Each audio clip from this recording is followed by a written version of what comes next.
tak boleh kawal kenaikan harga barang ni. Tapi kita ada sesuatu yang kita boleh simpan untuk mengatasi kesan inflasi ni.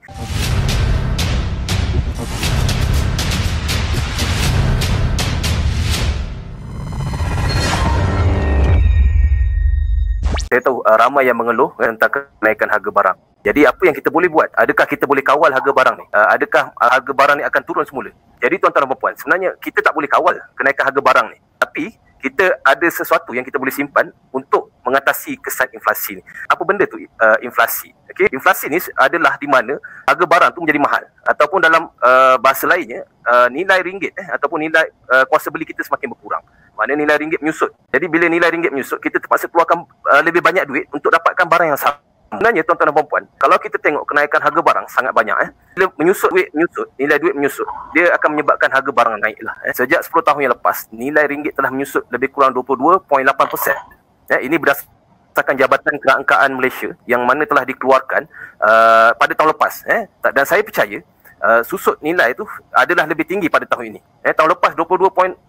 Maknanya kalau kita simpan duit dalam akaun, dalam mana-mana bank, angka dia tetap sama. Tapi nilai dia dah turun. Kuasa beli dia dah semakin menurun. Gaji kita tak banyak menaik. Berita harian dia kata gaji kita, kebanyakan gaji penjawat awal naik 3.2%, 3.8%.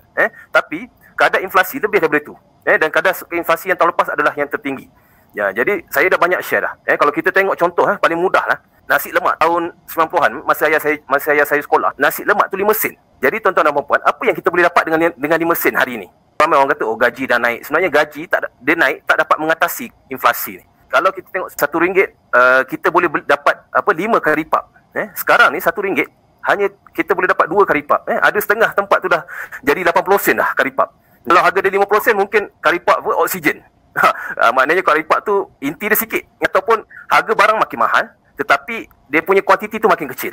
Sekarang nasi ayam dah RM8, tetapi ayam dia makin sikit. Saya bagi contoh mudah, saya tengok yang saya nampak lah.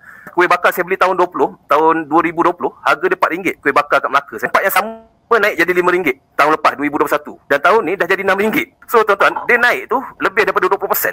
Tapi gaji kita naik 3.8%. Itu pun bukan semua yang naik gaji. Ada juga yang gaji tak naik. Jadi tuan-tuan dan puan, sebab apa kita kena atasi inflasi ni? Tuan-tuan dan puan, kalau nak tahu, zakat ni hanya dikenakan pada orang yang berkemampuan. Bila cukup syarat baru kena zakat. Dan cukai pendapatan pun sama. Cukai pendapatan hanya dikenakan kepada orang yang bekerja. Yang gaji dia punya pendapatan tahunan tu lebih daripada 33,000, tak silap saya, lebih kurang macam tu. Tetapi siapa yang tak bekerja, yang tak ada gaji, tak kena cukai pendapatan. Inflasi ni dia terkesan, semua orang terkesan. Semua orang terkesan dengan inflasi ni. Sebab tu saya sangat tekankan tentang benda ni. Kalau kita tak ambil sesuatu untuk atasi benda ni, pada masa akan datang dia akan terus naik. Mungkin kerajaan dia boleh perkenalkanlah skim kawalan harga, tetapi ia hanya untuk sementara. Dalam jangka masa panjang kita tengok dia akan naik. Saya percaya mungkin masa cucu nanti, masa saya ada cucu, mungkin RM10 pun belum tentu cukup. Duit tu. Jadi tuan-tuan dan puan, kita kena adakan simpanan. Jadi sebab kita semua akan bersara, tidak bekerja lah satu hari nanti. Kalau ada pencen pun mungkin dapat 40%, 40%.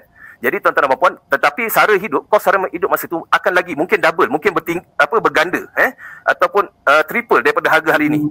Kita tengok ayam. Kalau ayam harga naik, sebab apa ayam harga naik? Kita tengok dedak pun harga naik banyak. Harga simen naik, bila simen naik, dia akan kos pada harga rumah. Kalau harga dedak naik, ayam pun naik. Bila harga ayam naik, jadi semua yang berkaitan dengan ayam pun akan naik. Mungkin kita tak perasan. Okey, kalau kita tengok gaji, kalau kata gaji naik pun, tapi di belakangnya kos servis naik, kos barang naik, kos perkhidmatan naik. Benda ni yang kita tak boleh kawal, tuan-tuan dan puan. Benda ni kita tak boleh kawal. Dalam jangka masa panjang dia akan tetap naik. Jadi tuan-tuan dan puan boleh cek inflasi ni. Tahun 2000, kalau tuan-tuan ada 1 juta, maknanya kita simpan 1 juta dalam bank, mungkin hari ni angka dia tetap 1 juta. Tetapi kuasa beli dia hanya tinggal 642,000. Jadi tuan-tuan dan puan, susut nilai adalah lebih daripada 40%. Contoh mudah saya bagi. Macam ayah saya beli rumah dekat KL. Rumah teres, harga dia 100,000, 150,000. Hari ni, harga rumah teres tu dah jadi 1 juta.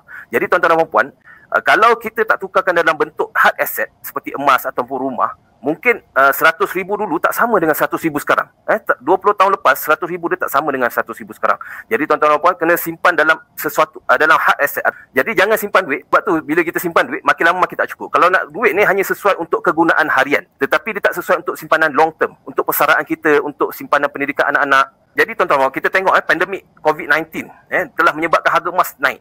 Saya ingat tahun 2019 harga dia RM190 segram. Masa pandemik COVID-19 harga dia jadi 304, dia naik hingga RM304 segram. Dan juga tuan-tuan hari ini bila krisis Rusia dengan Ukraine, dia telah menyebabkan harga emas naik. Walaupun kebanyakan harga saham, pelaburan-pelaburan lain kebanyakan turun. Krisis Rusia dengan Ukraine ni dia akan efek kita juga. Dia menyebabkan harga minyak makin naik. Bila harga minyak naik, harga barang pasti akan naik. Tapi walaupun harga minyak turun, harga barang tetap sama. Ini yang saya perasan, dia tetap akan naik. Jadi tuan-tuan dan puan, nasihat saya, kita kena kembangkan simpanan kita. Kita kena kembangkan aset kita dengan melabur lah. Tapi melabur dengan ilmu lah. Tentukan kita melabur dengan ilmu.